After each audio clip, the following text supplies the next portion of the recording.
People ఎలా ఉన్నారు? అందరూ బాగానే ఉన్నారు అనుకుంటున్నాను. సో ఈరోజు ఏంటి అంటే నేను టెంపుల్కి వచ్చాను. సో మనం వచ్చినది వచ్చి ఇప్పుడు హులిమావులో ఉన్న శివుడు టెంపుల్కి. సో ఇది ఒక క్రియేటివ్ అని చెప్పొచ్చు.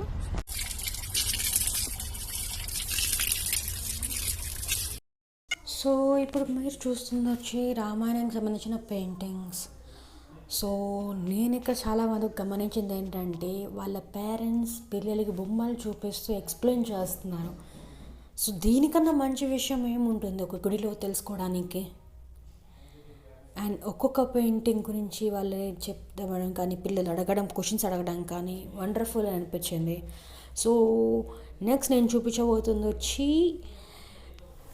గుడి ఎంట్రన్స్. సో గో టు గుడి ఎంట్రన్స్ నౌ. సో ఇక్కడి నుంచి మనం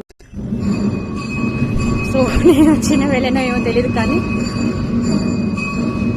నాకు చాలా పాజిటివ్ వైబ్స్ నాకు తెలిసినంత వరకు.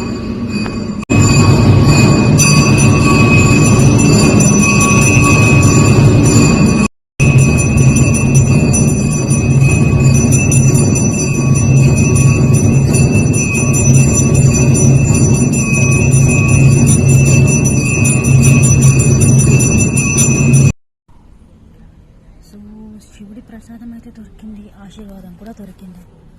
సో నెక్స్ట్ ఏంటి అనేది మనం పిల్లలకి ఇది చాలా మంచి పరిస్థితి నేనైతే కన్ఫర్మ్గా చెప్తాను.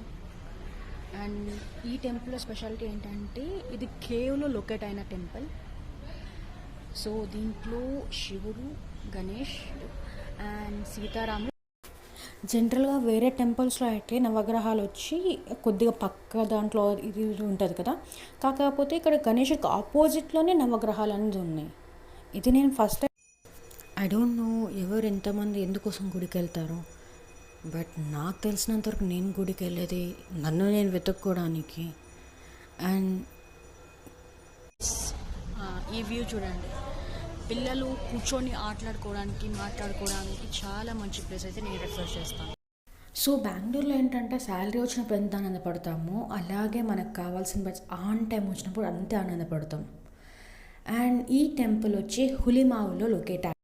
అండ్ ఇదిగో ఫైనల్ నా బస్ కూడా వచ్చారు.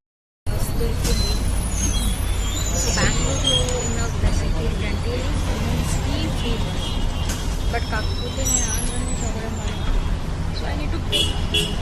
కాకపోతే ఫోన్పే, గూగుల్ పే స్కానర్ బాగుంది. సో టెంపుల్ గురించి డీటెయిల్స్ అని నేను డిస్క్రిప్షన్లో మెన్షన్ చేస్తున్నాను. అండ్ సబ్స్క్రైబ్ చేసుకోవచ్చు కదా, పాపం కదా. So please like, share, comment to the Sindhu's world.